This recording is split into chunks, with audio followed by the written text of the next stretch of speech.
Good afternoon, everyone. So, let us look into what we will be doing in this session. In the last class, whatever we have done is that we are looking into the gel layer polarization, gel layer controlling membrane based filtration processes. And as you are aware that in the last lecture I have told that gel can be formed in a system by two ways. The filtration may be osmotic pressure controlled initially, and then it can converted into the gel polarization range, or there may be some solutes which will be forming a gel layer from the very beginning of the filtration process. For example, a naturally occurring gelling agent like pectin, polyvinyl alcohol and things like that. So, we have seen the steady state gel layer polarization model using the film theory, and then we have also seen that in a realistic situation how the gel layer grows in time and permeate flux declines as a function of operating conditions, and we have seen its modeling as well. Now, in that modeling we have taken a close similarity to the classical filtration theory, and using the filtration theory we have modeled the gel layer control filtration, where permeate flux goes down as a flux varies as a function of operating time of filtration. Now, there were several parameters those were appearing in the gel controlling filtration model. So, among these parameters, the major parameters were gel controlling gel layer concentration, number one, and another is the specific gel layer resistance alpha, third one is the porosity of the gel, particle diameter of the gel forming material, and gel layer density. So, we have already seen how gel concentration will be evaluated. We have already seen how alpha, the specific gel layer resistance, will be evaluated from the by conducting an experiment, separate experiment in an unstirred batch cell. And in this class we will be looking into how epsilon g and dp will be connected and estimated.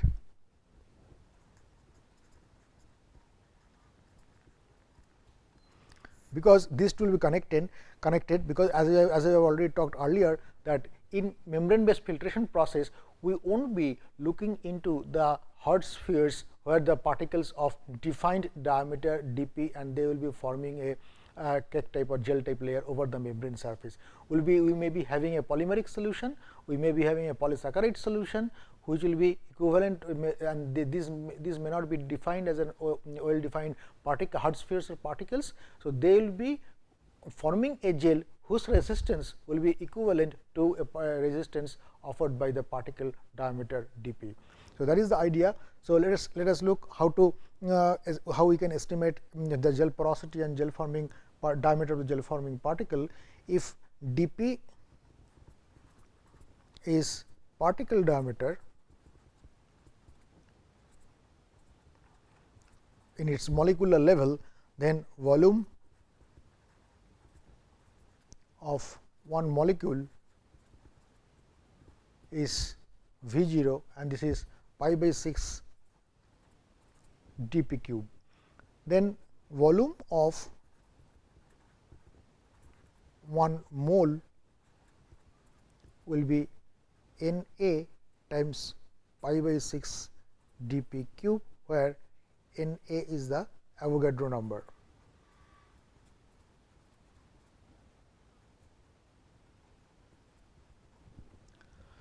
Now, number of moles in 1 meter cube solution is 10 to the power 3 Cg by mW. Cg is the gel layer concentration, mW is the molecular weight. So, this is nothing but gel concentration in kg per meter cube, and mW is the solute molecular weight, and thus the volume of gel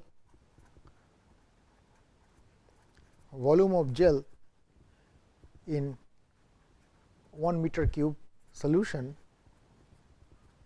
becomes 10 cube Cg by mW Na pi by 6 dp cube. Thus, one can get the gel porosity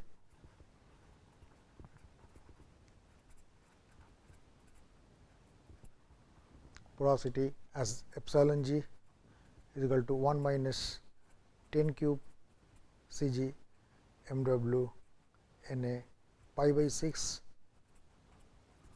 dp cube. Now one can get the combine the specific gel layer resistance.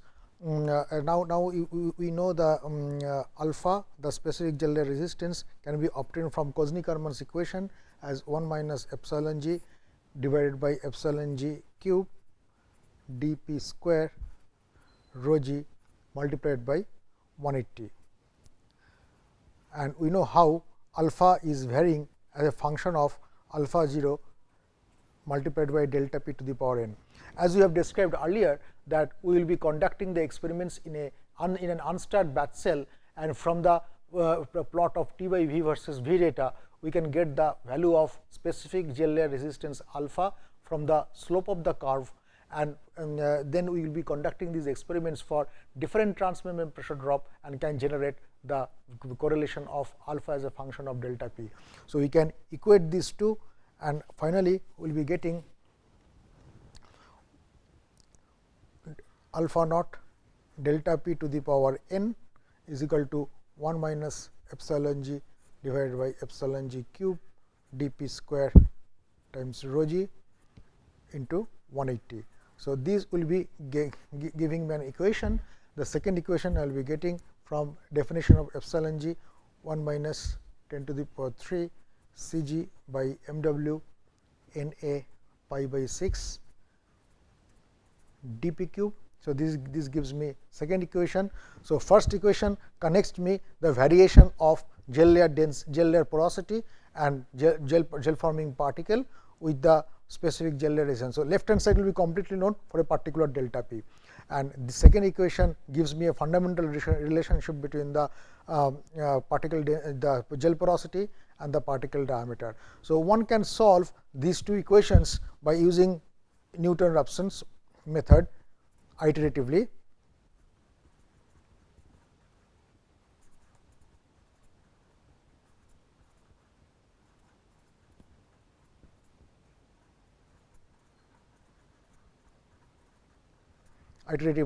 And can get an idea for different transmembrane pressure drop what are the values of epsilon g and dp.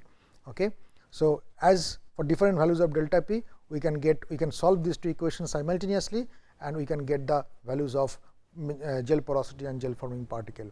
If we really do that, then we will be finding out that as the transmembrane pressure drop increases, gel porosity decreases. This decreases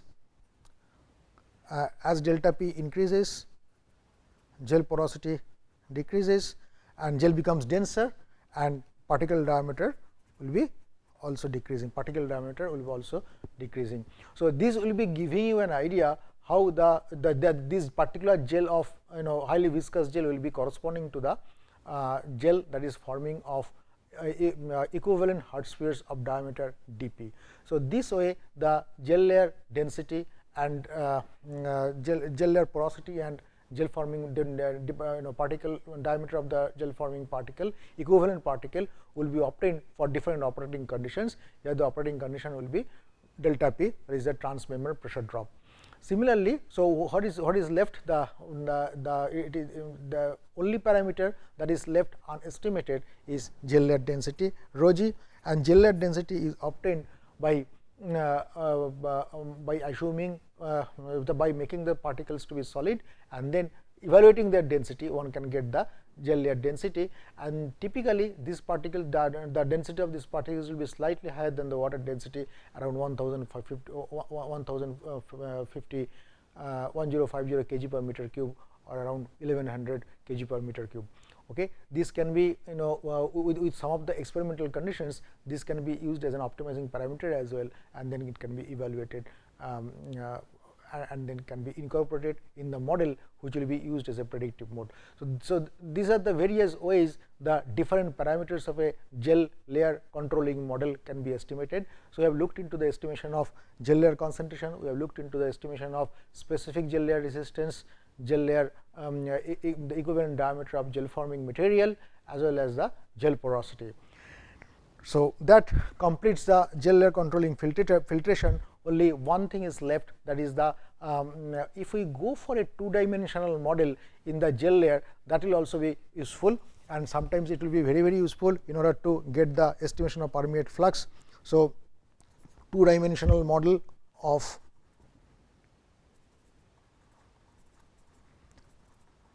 mass transfer boundary layer. So, as we have discussed earlier that one dimensional model. So, till now we have done. So, this is a gel layer formation, and we are assuming a constant thickness of solutes is forming over the membrane surface. So, this is the gel layer, this is the membrane,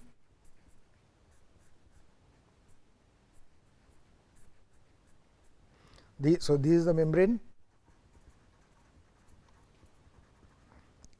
the next layer is gel layer, next one is the mass transfer boundary layer.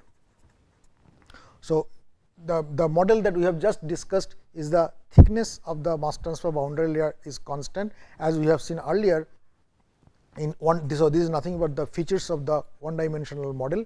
As we have discussed earlier that this one dimensional model suffers from an underprediction of the permeate flux, because if we consider in an actual scenario, the mass transfer boundary layer is really developing in the system we are talking about, because we are dealing with the solutes which will be having higher size and very low diffusivity, high Schmidt number, and since the entrance length of the entrance length of the mass transfer boundary layer is LE by D is equal to 0.05 Reynolds times Schmidt number. Since we are having a system of high Schmidt number, its entrance length will be very high.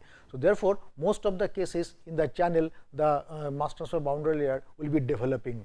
So, in case of one dimensional model, since we will be considering the constant thickness of mass transfer boundary layer, which will be basically appearing at the end of the actual boundary layer, probably after several meters in the downstream. So, we will be overlooking the initial portion of the mass transfer boundary layer, where we will be getting higher permeate flux. Therefore, in a one dimensional model we will be always under predicting the permeate flux. In order to avoid that, one can also go for a two dimensional model for gel layer forming gel controlling filtration. Now, let us look into that. So, in two dimensional model, this will be the membrane, let us say. Then there will be a formation of gel layer, and then the mass transfer boundary layer will be growing like this. Instead, it will be instead of a constant. So, therefore, in this case, this is the membrane, this is the gel, and this is the mass transfer boundary layer, and where delta will be essentially a function of x in this case. Okay. So, this is the two dimensional model, and in case of one dimensional model, the permeate flux is remaining constant all the time. In case of two dimensional model, we will be having initially the higher permeate flux, followed by decreasing it gradually, then it remains constant. So, therefore, we are in the one dimensional model, we are considering the same flux throughout, and in the case of two dimensional model, we are basically doing the actual scenario. So, in one dimensional model, we were not estimating or we are not accounting for this amount of flux. So, one dimensional model always under predicts the permeate flux.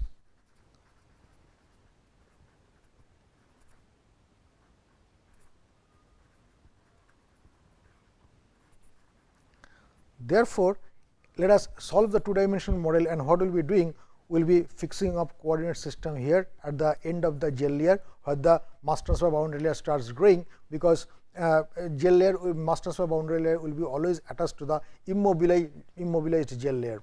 Okay. So, mass transfer boundary layer, we write down the solute balance equation, balance within mass transfer boundary layer, and as usual at the steady state, the equation is u del c del x plus v del c del y is equal to d del square c del y square. with the same argument that we have done earlier, that u will be basically the linear. So, it is a case of developing mass transfer boundary layer and fully developed hydrodynamic or velocity boundary layer. So, we will be within the mass transfer boundary layer, we will be considering a fraction of velocity boundary layer. So, at that part of the parabolic profile will be linear within the mass transfer boundary layer. So, we will be linearize the velocity profile, and the linearized portion will be coming out to be expression will be coming out to be 3 u0 y by h, and in the small close to the wall, because the mass transfer boundary layer will be extremely small, v will be almost approximated as minus v w. So, the equation becomes 3 u0 y by h minus del c del x minus v w del c del y is equal to d del square c del y square. Now, we make this system non-dimensional from the very beginning. So, y star will be y by h, let us say x star will be x by L, where h is the half height of the channel, L is the length of the module, C star is equal to C by C naught, C naught is the fit concentration. So, let us see what we get. So, this becomes 3 u 0 y star del C star L del x star minus V w divided by h del C star del y star is equal to d over h square del square C star del y star square. So, let us multiply both sides by h square by d. So, what you will be getting is 3 u 0 h square over d L y star del C star del x star minus V w h over d del C star del y star is equal to del square C star del y star square. Now, we replace h over d by 4 equivalent diameter that we have already derived in the class earlier.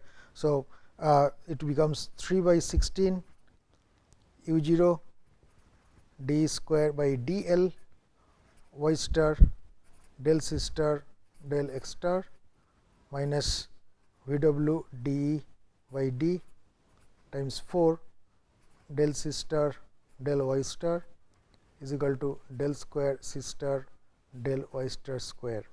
Now, we identify that u 0 d square by d L is nothing but a non-dimensional number, Reynolds Smith d by L, where Reynolds is defined on equivalent diameter, and V w d by d will be nothing but the non-dimensional permeate flux, that is the P w. So, if we really put that in the governing equation, let us see what you get. We will be getting 3 by 16 Reynolds Smith d by L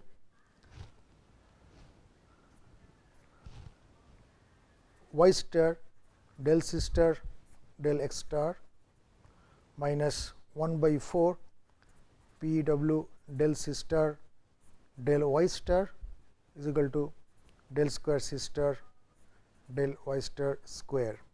Okay. So, this is my governing equation. Now, let us see what are the boundary conditions. Boundary condition would be at x equal to 0, C star C is equal to C naught, that means at x star equal to 0, C star will be 1, at y is equal to 0, we will be having V w C plus d del C del y will be equal to 0. The total flux towards the membrane equal to 0. This is the convective flux towards the membrane, diffusive flux of solute away from the membrane. At y is equal to 0, C is equal to C g. So, with the boundary with the non-dimensional form, y star equal to 0, P w C g star.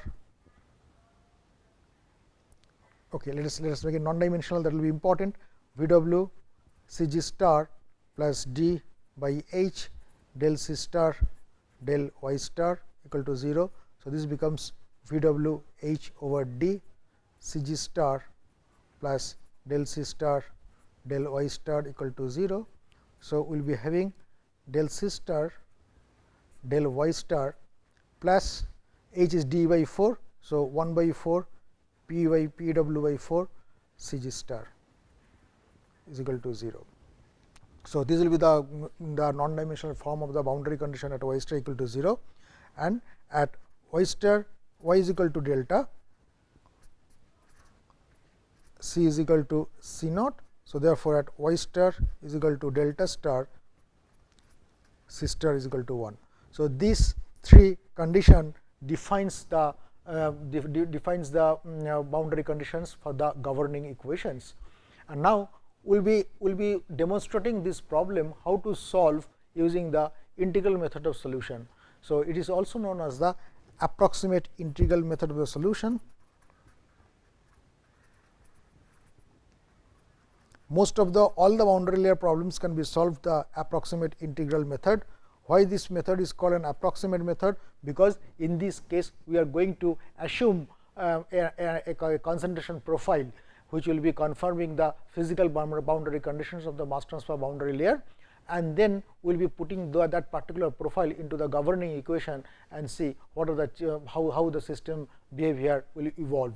Now, what is the why we are not doing a similarity solution here? We can do the problem by using similarity solution, but we are doing the integral method analysis because it is another way of solving the boundary layer problems. The only advantage here you will be getting is that if you remember that in the similarity solution we have assumed that at y is equal to infinity, c is equal to c naught, because we are assuming that we are changing the condition from y is equal to delta to at y equal to delta c is equal to c naught to y equal to infinity c is equal to c naught, because the delta is really very small and majority of the channel beyond the mass transfer boundary layer which will be equivalent to infinity c is equal to c naught. But in this case we can retain the boundary condition that at y is equal to delta c is equal to c naught. So, therefore, that will be an advantage of this method of solution, but the approximation is the approximated assumption of the concentration profile that will be prevailing within the mass transfer boundary layer. So, now let us try to find out what is that concentration profile. We assume a concentration profile, a parabolic one or second order,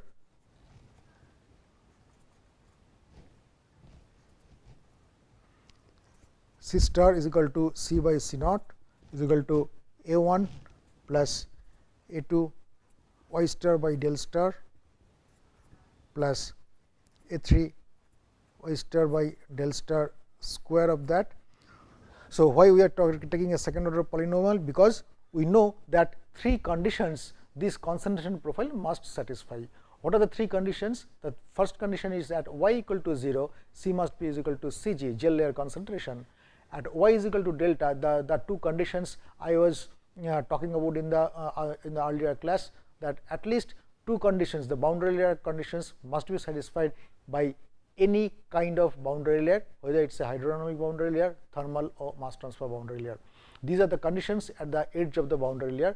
At the edge of the boundary layer, value of the dependent parameter will be equal to the free stream condition, and value and gradient of the dependent variable will be equal to 0. That means, at y star is equal to 0, my c star is equal to c g star, that is c g by c naught, and at y star is equal to delta star, c star will be equal to 1, that means c is equal to c naught, and y star is equal to delta star del c star del y star equal to 0.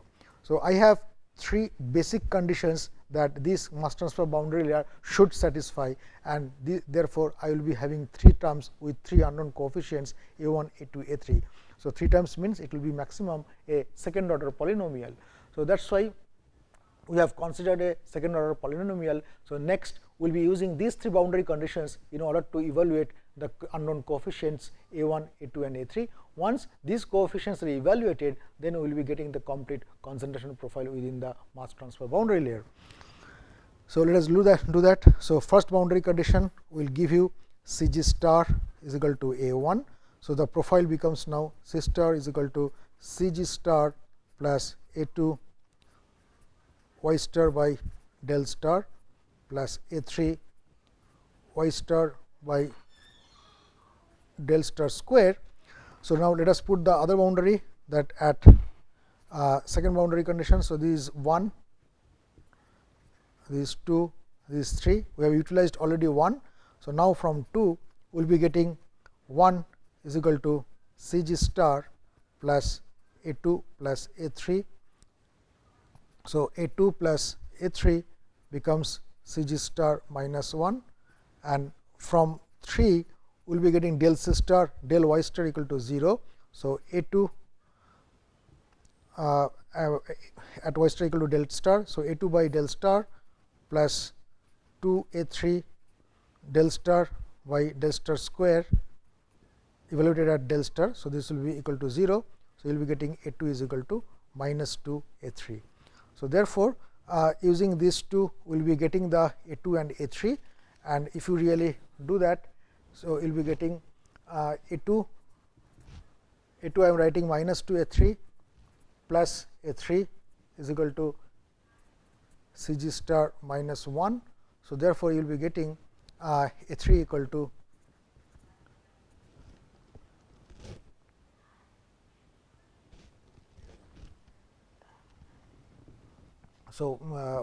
the first boundary condition we had C g star plus is equal plus A 2 plus A 3 is equal to 1. So, A 2 plus A 3 would have been minus C g star plus 1, and A 2 is equal to minus 2 A 3. So, minus 2 A 3 plus A 3 is equal to minus C g star plus 1. So, therefore, A 3 will be C g star minus 1. Once we get A 3, then we can get A 2 is equal to minus 2 A 3. So, minus 2 C g star minus 1. So, we completely estimate the concentration profile C star is equal to C g star plus A 2 is minus 2 C g star minus 1 y star by del star plus A 3 is C g star minus 1 y star by del star square of that.